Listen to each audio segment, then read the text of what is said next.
I'll just quickly introduce, because we've heard the two speakers, I quickly introduce the two other panel members. Gary Schwartz has mentioned them already. On my far left, Ivan Adamovic, he's the CEO of the private client bank here in Zurich and a trustee of the Progress Foundation. And to my near left, Jürg Müller, he's the director of Avenir Suisse, Switzerland's premier think tank. I'd like to get the two of you into the discussion. We've heard from the two keynote speakers the sustainability of government debt, or maybe the unsustainability of government debt. Ivan Adamovic, I'd like to start with you. When you look at the trajectory that our government debt dynamics take in Western Europe, in Switzerland, and in the US, these three areas, I know very broadly, how worried are you, and where are you the most worried? Well, thank you. I think I became worried for the first time probably in 2008 or 2007. Very worried. I had the impression at that time this can take maybe 3 years or 4 years' time and so on. What you read in financial or economic literature is that above 80% of debt to GDP ratio, it gets complicated, studies in history and so on and so forth. At the time, in our institution, in the bank I worked at the time, we started producing or advising our clients and saying, you have to invest in real assets, you have to buy gold, you have to buy currencies like the Norwegian currency and so on and so forth, where state finances are sound and so on and so forth. So I have been worried for almost 17, 16 years now, extremely worried. I'm still fine, but it's something where you think, when is this going to explode or implode? And I remember probably something like 10 or 12 years ago, I had the chance to be at dinner next to a member of the directorate of an important central bank, not the European Central Bank, a European Central Bank. I'm not going to name the name because of what I'm going to tell now. I said, it was 2010, 2011, I sat there and said, this is going to implode or explode, you have to prepare yourself, you have to buy real assets, I'm a market participant. And then, after 2 glasses of wine, he looked at me and said, you know what I'm going to do? I'm going to take up the maximum debt.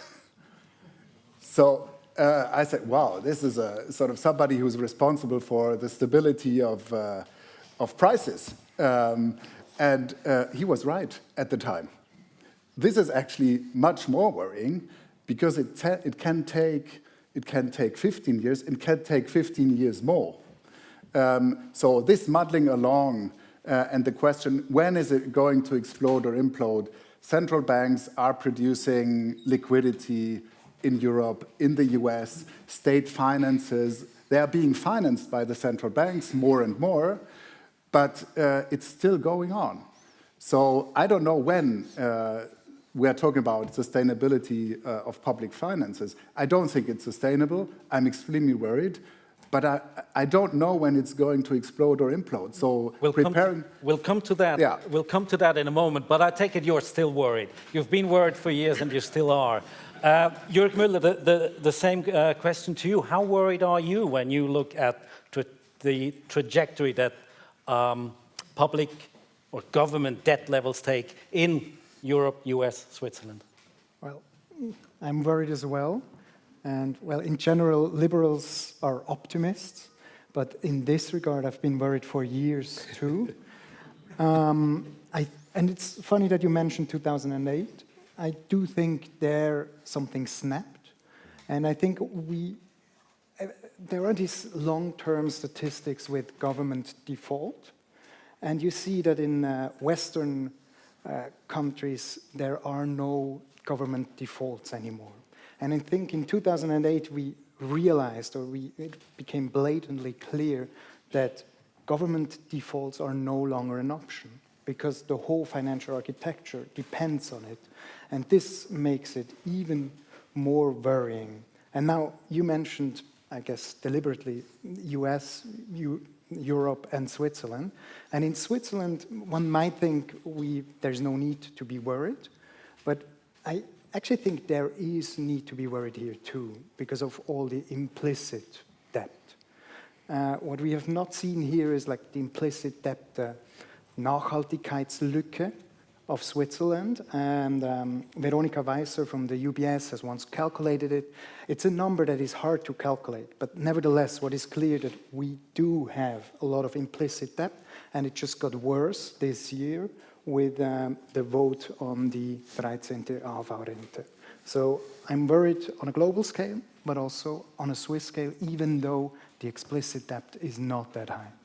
So we have a pretty broad consensus here, not surprisingly, but the trajectory of debt levels, government debt levels that we see in our Western, let's say in our Western-style democracies are worrisome. Now, obviously, and I go back to the quote from Herbert Stein that Gary Schwartz has mentioned in his introductory remarks. If something cannot go on forever, it will stop. However, it can take a long time. Now, Professor Feld, you've shown these are not linear developments. There are tipping points. There are breaks. The question is, and I'd like to start with you, Professor Feld, when you look at, let's take the European, the EU members that you showed are on an unsustainable path. What do you think will make things snap, or what will give us the moment where we realize, okay, things do stop?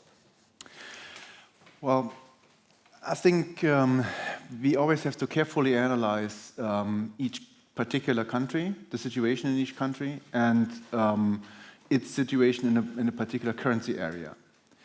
When you look at Japan, you see that it has a high debt to GDP ratio for quite a long time. But we must keep in mind that Japan has 95% of its debt held within the country. So the effects... 50% held by the Bank of Japan, by the way. Yes, and well, without much inflationary impact yet. What you can observe in that situation is a particular form of, perhaps you could also term this neo-mercantilist in a certain sense, because there's a strong extent of financial repression in the country, and therefore the disciplining device of the financial markets does not come up in the case of Japan. But even then, at some point in time, the currency is going to have difficulties, and we've seen this in the course of this year, yeah, where the value of the yen went down for a certain time period, and well, it stabilized in the end, but the situation is not so solid as you might think from all the previous years. When I look at the European Monetary Union countries, the member countries of the Eurozone, the situation is much different, because each of these countries doesn't have its single central bank that could finance the government finances for some time period. You have the ECB, and the ECB can finance to a certain extent and has done it to a certain extent, but you cannot command the ECB to do this. And also the external financing by the financial markets is much, much higher in European Union countries than in any other country. So Italy has about 70% of its government debt held domestically, but still the other almost 30% they suffice to put pressure on that country. And therefore, in the countries of the European Monetary Union, the negative side of unsustainable public debt emerges earlier than in other countries. Why didn't this happen directly after 2010, during this Eurozone debt crisis? Well, as you said, the ECB financed a large part of the government debt of member states. But it did so by offering banks and other financial market participants during this time period relatively good conditions, and helped European banks to refinance themselves, to consolidate their balance sheets, This did not happen again during the COVID crisis, when Lagarde bought government bonds to an even larger extent than the Draghi program did. And the difference simply is, in the first instance, the higher amounts of money that the ECB spent in order to buy the government's bonds only went to the banks and did not go to the real economy. Whereas in the case of the Lagarde program, it directly went into the real economy because it financed immediately the higher government deficits of the EU member countries. And then you get the inflation that we observe. The inflationary process in the European Monetary Union started already in 2021. It is not an inflation that is due to Putin's war in Ukraine. Yeah? It is because of this monetary financing of government deficits. So, and what does this mean? This is meaning that central banks cannot go on forever to refinance their governments as long as the financial markets play a certain role. And this is what we observe. Now, obviously, when a government is on an unsustainable path, given its debt levels, one possibility is that the government takes a turn and tries to rectify the situation, or the other possibility is that the market says, That's right. you know, no more. That's what happened to us. Exactly. But you see, the thing about that is that the market can react very strongly in the short term. But the issue that we're talking about, these are long-term, chronic structural problems. So yes, there can be a flashpoint, like our mini-budget or some form of strike that you could see in France, or some form of, huge sort of debt package that maybe Trump or someone could introduce. And there'll be a market spasm, and there'll be lots of volatility. But the fundamental problem remains the same. So, funnily enough, in 2022, the debt level to GDP in the UK was actually considerably less than it is now, because we've been running deficits, and we will continue to run deficits. So the market can't keep freaking out. This is what's happened in Japan. It's just, and we have this metaphor, it's like boiling a frog. I hate to use that metaphor, but it's something that happens gradually without the frog necessarily realizing what's going on. And that's even more dangerous than markets reacting, because everyone can see how markets react. And then the idea is that we rein ourselves in. But the structural nature of this problem means it's very difficult to change course. But basically you're saying that even if there is a bond market revolt, it's short-lived, and it doesn't really change the dynamics. Unless you get a situation like Millet, okay, what Millet is trying to do, or what we tried to do, we did actually in the 30s, we drastically reduced public expenditure. The most interesting chart that you had was the Irish, where they drastically changed the course. And I know people in Ireland, their brothers, they'd left university, they became all sisters, they became postmen, okay? So they got good degrees, but like a lot of people in their early 20s, they get government jobs, not very glamorous, sort of low-level jobs in the civil service. And these people became postmen, a friend of mine's cousin, I think. And he said to me that it was very drastic. One month you were getting 2,000 euros a month post-tax. And then the next month it was 1,800. And they just did it, right? They just took a haircut. Now, it's very difficult to do that in big industrial countries, I would argue, which are highly unionized. But unless you are prepared to do that, you're not going to shift the dial on expenditure and on debt levels as quickly as the market or other people might want to see. But if you allow an add-on, you were at the receiving end of the bond market riot in October 2022. Completely. With the benefit of hindsight, what would you do differently today? I think where we did two things wrong. Well, three things. One, it was way too fast. We should have had the autumn statement probably in November or December, and then rolled the pitch. It's a metaphor that we use in cricket. You prepare the pitch, you roll it up and down before the game is played. And that's what we should have done more of that. I think it was a mistake to short-circuit the OBR, because we wanted to get things done, but the OBR had a huge amount of power. And the fact that we hadn't consulted them spooked the market in itself. There was a whole energy intervention, which, we can talk about that. And the third thing, which I think is the most critical thing, and it's intellectually the hardest and politically the hardest thing to do, is you've got to get serious about expenditure. So when I talk about the haircut that the Irish postman, they were delivering the post, and then all of a sudden they took a 10% haircut on their pay, that's pretty brutal. But it has a direct impact on the bottom line in terms of public expenditure. And if the government isn't prepared to do that, then you're just moving deck chairs around and markets can be spooked. But fundamentally, you're not dealing with the structural problem. Now, if we take an economy that we've seen that's, let's say, debt to GDP level of 100% plus, unsustainable, on a path that is clearly unsustainable, there are only a few ways how you can get that down. One is default. Two is austerity, tightening of belts, trying to get expenditure down. 3 is real growth. And 4 is nominal growth, which is a euphemism for higher inflation. That's pretty much it. Now, Ivan, when you look at kind of how this will play out in our Western democracies, again, generalizing, which of these paths do you see as the most probable that will be taken?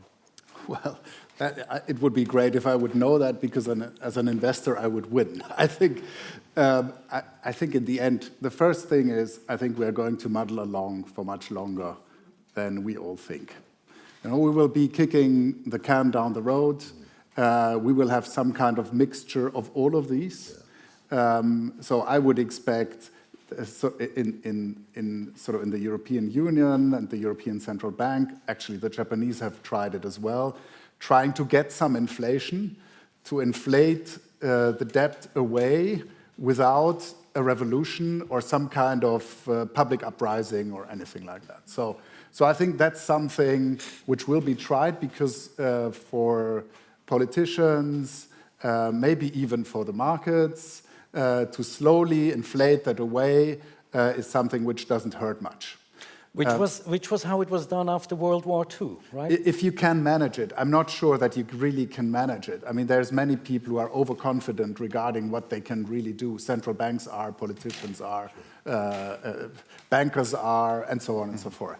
So I think this is something which will be tried, and I don't think that it will work on the long term, because it's very difficult to really manage it. Then austerity, I would be surprised.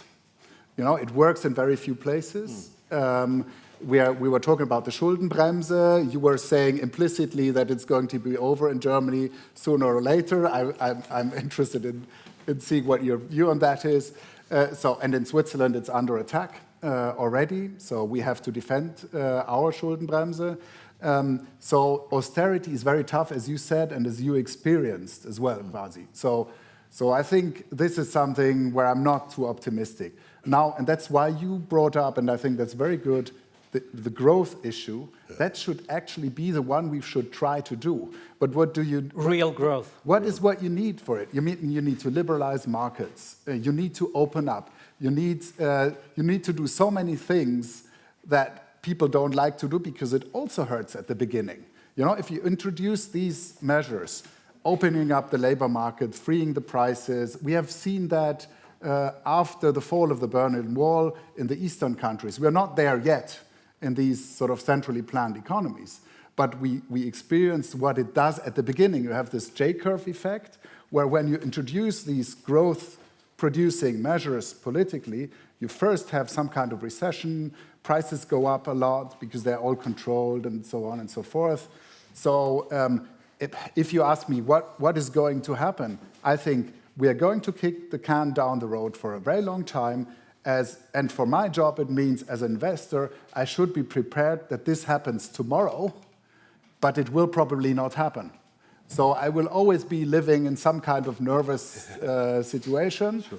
And don't bet that we will manage to really solve the problem, and don't bet that the thing is going to explode tomorrow. So you have always to be prepared for several scenarios, for several things that can happen. Be alert and don't panic. Sure.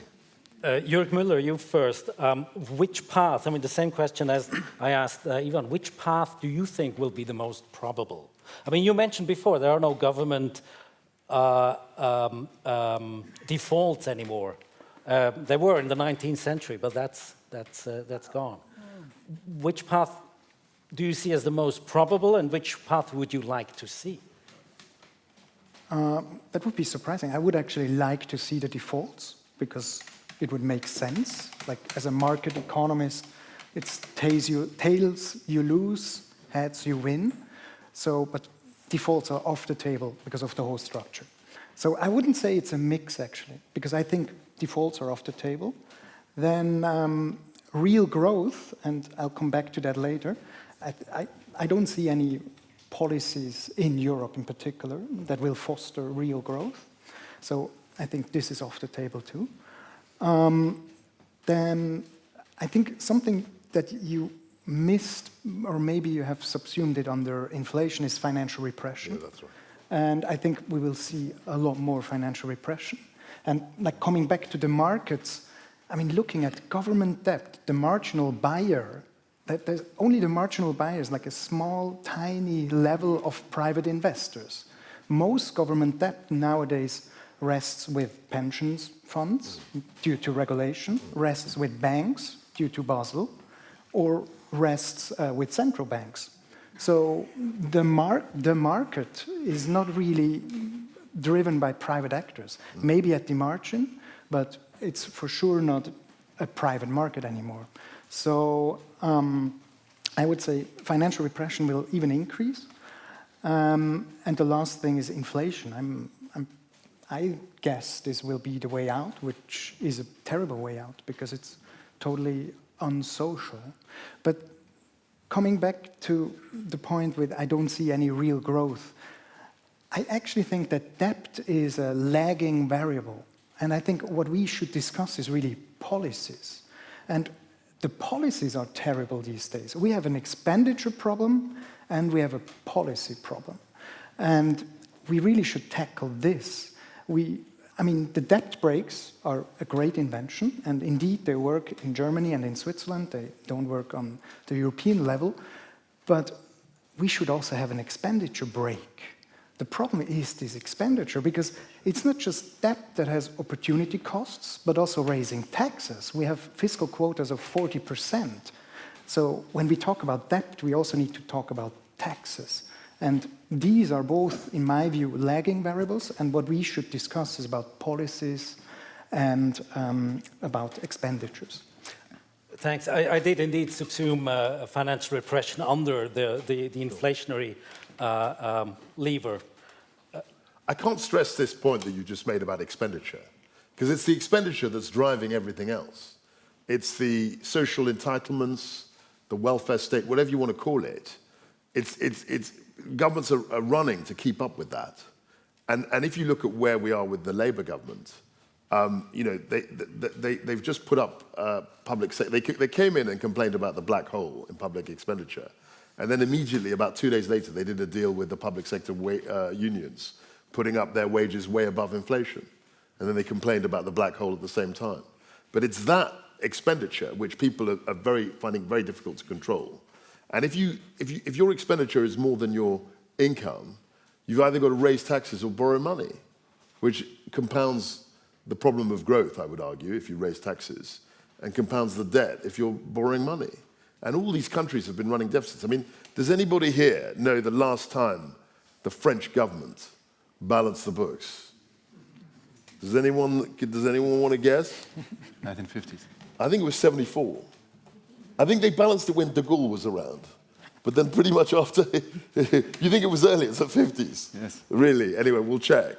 I thought it was more recently than that, but it's still more than 50 years. And there's a pretty broad agreement that, let's say, I mean, most of your speech, Mr. Kwarteng, was about, getting growth, getting real growth that's fundamental. back through supply-side reforms and so on. Policy, you mentioned.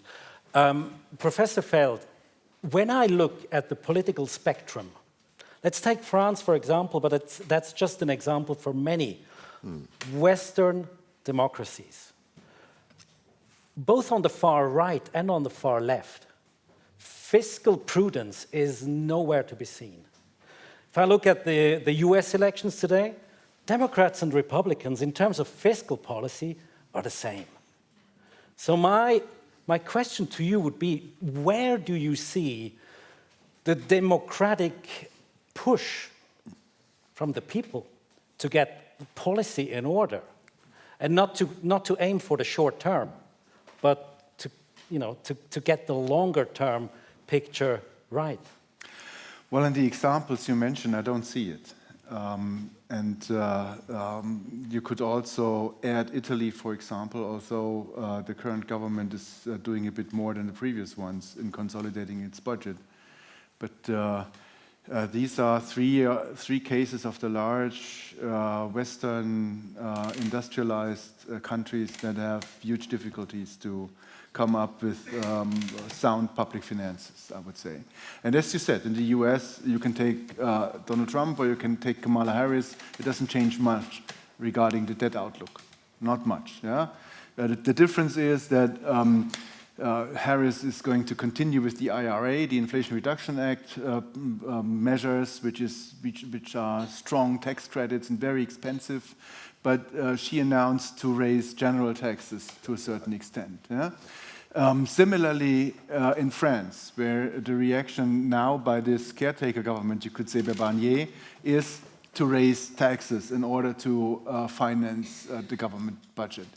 But as you said, this is, suppressing growth prospects to a larger extent. And it's always about the expenditure side, of course. Yeah? That's the most important thing. Consolidation must take place via the expenditure side. Otherwise, it's not sustainable. Yeah? And if you are able to do this, then your government finances can remain sound. And therefore, I slightly disagree that Switzerland has a problem here. What is lying behind all these sustainability analyses, in the end, is the ability and the willingness to keep your finances sound. That's right. Yeah? And that's the case in Switzerland. So sometimes you find something like the AHV 13th pension or so, but these are exceptions. That's right. Yeah? You don't find this so strongly in other countries. And that's the final point where it all boils down. Do you have a willingness politically and the ability politically to finance, to come up with sound finances? So I would even not say that we cannot expect any defaults anymore. I would say Greece was a default. What else? Of course, you could say it's an emerging economy, but it is not. This is an exaggeration. Yeah? It was a bailout, was it? There was a bailout also. No, but there was also restructuring taking place. No. There was a restructuring taking place, and some people lost their money. So I would not say it did not happen in the Greek case. And therefore, it can happen also in other Western countries if we, are not cautious enough.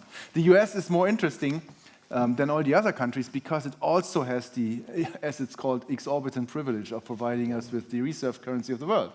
But even in that case, the UK is providing us with another example that this could end. Sure. Yeah? But they're getting growth. I mean, the point you made about expenditure, I want to make a historic point about the UK, where I live, and I'm a national. At the end of the Napoleonic Wars, and that sounds like a long, long time ago, but the British financial record is very deep, and that's why economic historians like myself love looking at history. So the debt to GDP was roughly where Japan is in 1815. It was 250%, insofar as we've got the data. And it's pretty good data. It's not crazy. It's not as good as modern, but we've got a sense of it. By 1914, the outbreak of the First World War, that debt to GDP figure had gone down over 99 years to about 25%. It went from 250% to 25%. And the way they did it was by having an iron grip on expenditure. So for those 99 years, the budget was only in deficit for 4 years. For 4 years. And 2 of them were when they bought out the slaveholders in the 1830s. And the other 2 were war with the Crimean War. But for the other 99 years, 95 of those years, the budget was balanced or in a small surplus. And if you can keep a very iron grip on expenditure, growth, which was probably about 1.5% average over that century, can rapidly diminish the debt. But as you say, I don't see any sign that Western governments are going to get any grip on the expenditure. I mean, that's my point. When we talk that, I mean, the key would be to get expenditure down or to get expenditure under control. You run into vested interests. And whenever the population is being asked, do you want to raise the retirement age? Do you want to do this or that? More and more we see cases in Switzerland as well, where the population says, no, not me. I'm all for sound finance, but not in this topic. Now, my question, quite bluntly, Ivan, is: are our Western liberal democracies even able to take these tough choices anymore? Well, for now, it doesn't look like it. But in history, we've seen many cases where suddenly things changed. Also in democracies. I mean, you've shown Mrs. Thatcher, you've shown Ronald Reagan. The question is, how bad do things have to get until we will have some kind of change of mind of the voters? And of course, we have a very different situation in the so-called industrialized, whatever, developed world. We have the demographic challenge. So a large part of voters, more than 50%, and we saw that in Switzerland with the AHV vote we had, are thinking about their retirement. And they're voting because they're thinking about their retirement. They're voting like, nach mir die Sintflut. So I think this is a huge challenge.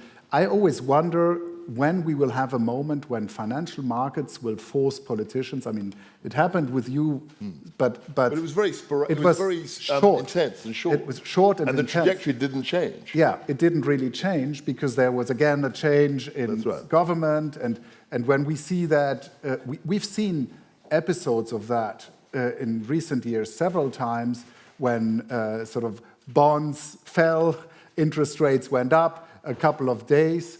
And then the central bank or some German chancellor goes on and alles ist sicher, So on TV, and people believe it. Wow, they believe it.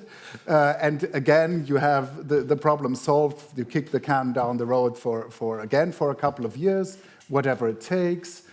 So I'm skeptical that we will have this, but eventually the day will come. We will have talked about it for years, and then we will say, oh yeah, we knew it. It will happen. Maybe the same question to you, Jürg. I mean, this idea that our Western-style liberal democracy and our political system, which is kind of inherently short-term because of the election cycles, have we come to a point where we are unable to take tough decisions? Tough question. I mean, history is a good guide, but some things have changed and have changed a lot. And I think there are two things that have changed radically compared to like 50, 100 years ago. One is social security. Yes. You've shown it. It's like a large bulk of government expenditure flows sort of back to the people, which obviously makes it much harder to bring through reforms. And the other thing is, like, the public sector has grown, like, immensely. So a lot of people actually depend on these jobs. And if you take these two together in a democracy, you do have a problem. And here I do object, Professor Feld, with Switzerland. I mean, of course, Switzerland is in a much better shape than most European countries. But still, we set up certain systems in this country, and in particular our pension scheme, in a way that it's very rigid. And because of the two reasons I just mentioned, I don't see any willingness to change that. And in Germany, it's actually better, because you have this adoption with certain demographic factors. It's slightly better, but in Switzerland, it's highly rigid, and it's just impossible to bring through any reform. So I'm sort of, again, even though I'm usually optimistic, here I'm rather pessimistic. So, can I just inject a bit of optimism? So the one thing that I've noticed in the UK is that actually this pension age issue hasn't been the hot potato that everyone thinks it is, because it's the way the human mind works, as far as I can see, is that things that if you say to somebody, I'm going to raise your pension age by 5 years next year, they go crazy. But if you say to a whole cohort, as was said to my generation, you're going to have to wait till you're 67, which is when I get my pension in 2042. No one really cared. You're an optimist. You're really... Well, yeah, because but I think in France they've had problems. But certainly in the UK, you know, people... I was born in 1975, so I'm 49 this year. But people my age and a couple of years older, we're going to get the 67 in 2041 or 42. And nobody's objected to that. Nobody's marching in the streets saying, I want to get my pension in 2040 at 65, not at 67 in 2042. Because it's sufficiently remote not to galvanize mass opinion. And I think that is a way forward. Now, I agree in other countries, maybe France, they would go out on the streets, even though it's 20 years in time. But I think there are some populations where there is a kind of... I think Germany as well, they've tinkered around with these sorts of reforms, and people are a bit more pragmatic, I hope. Or is that not true? Are they protesting in the streets? No, they are not protesting that much in the streets. But, well, the retirement age at 67 was decided in the first legislative period of Angela Merkel. This was one of the last reforms she took. Yeah,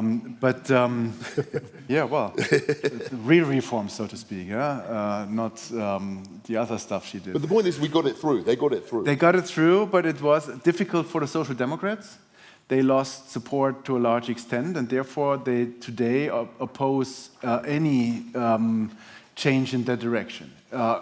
In contrast, they are increasing the financial problems of the pension system with their current proposals. Yeah? So, and it's even worse than in Switzerland, I would say. So when you look at the unfunded amounts in percent of GDP or implicit debt because of this is much, much higher than you have. And therefore, but I'm always confident that my country is coming up with solutions. They adopted supply-side policies in the 1980s with the Kohl government. They were able to have even stronger reforms in the labor market and the social security system under Gerhard Schröder. And if pressure is strong enough, the insight of voters, if it's clearly explained to them, is also high enough to come up with better solutions. I hate to cut the conversation short at this time, but our time is up. But maybe I think that's probably an optimistic closing statement. Well, if the pressure is strong enough, but people do act, and actually even like in societies and economies like Germany, we've seen in the past, it is possible. And there's, I mean, if I paraphrase it, there's nothing that would say that it won't be possible again. Yeah. With that, please join me in thanking Ivan Adamovic, Lars Feld, Kwasi Kwarteng, and Jürg Müller. Thank you. Einverstanden mit deinem Statement. Der Punkt am Ende. And we can remain seated. I'll hand it over to Gary Schwartz. Ja, meine Damen und Herren, bevor ich Sie in den Aperol-Riche und angeregte Gespräche entlasse, 3 Informationen, 2 Bitten und ein großer Dank. Zu den Informationen: Seit unserer letzten Economic Conference ist bei uns die kleine Schrift Prediger der Wahrheit von Professor Oliver Zimmer erschienen. Eine hervorragende Abrechnung mit der Heilsgewissheit vieler Technokraten und der Klasspolitik, sehr empfehlenswert. Unsere Förderer und Sponsoren haben die Schrift erhalten. Wir haben nicht viel mehr gedruckt, deswegen ist sie bei uns nicht mehr erhältlich, aber im freien Buchhandel ist sie weiterhin erhältlich.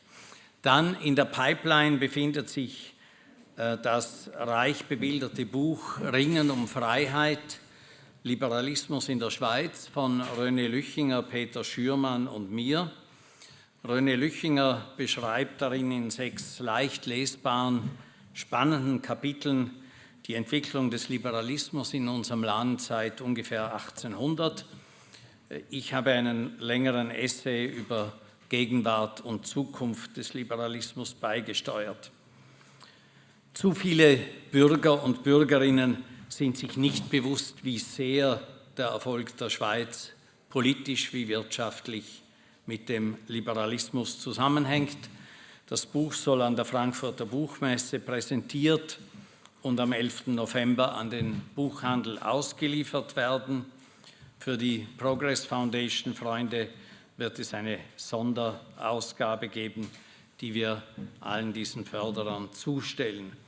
Das Buch eignet sich aber auch hervorragend als Geschenk, etwa für Weihnachten. Übrigens genauso wie die Kolumnensammlung Weder rechts noch links von Claudia Wirz und mir. Mit solchen Buchgeschenken kann man liberales Gedankengut etwas unter die Leute bringen. Unsere nächste Economic Conference wird dem Thema Migration gewidmet sein und voraussichtlich am 20. Mai 2025 stattfinden. Sie werden zwischendurch von uns hören und selbstverständlich werden wir Sie zu beiden Anlässen rechtzeitig schriftlich einladen. Wie immer zuerst unsere Gönner und Förderer, dann, sofern noch Plätze frei sind, weitere Personen auf unserer Adressliste. Zu den Bitten: Schauen Sie doch gelegentlich unsere völlig neu gestaltete, deutlich verbesserte Website an. Sie finden dort Hinweise auf Veröffentlichungen und Auftritte unserer Stiftungsräte, ferner unser Archiv, das nicht nur Ihnen mit seiner großen Breite und Tiefe zur Verfügung steht, sondern das wir auch nutzen, um aktuellen Geschehnissen eine zusätzliche Perspektive zu geben. Wir finden, es lohne sich, die Seite hin und wieder zu öffnen.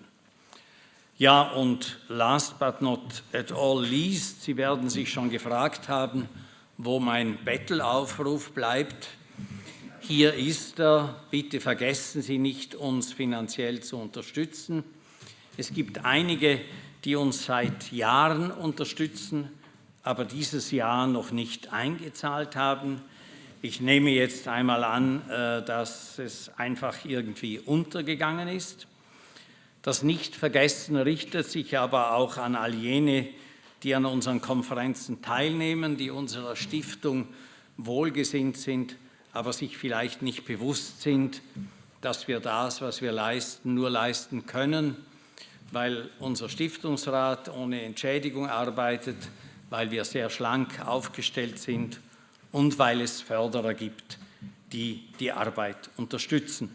Davon sollte es noch einige mehr geben. Mit 250 Franken sind Sie als Einzelperson dabei. Noch besser ist es, wenn Sie Ihren Beitrag über Ihr Unternehmen leisten. Firmenmitglieder zahlen 1000 Franken. Wir sind für jede Unterstützung jedenfalls dankbar.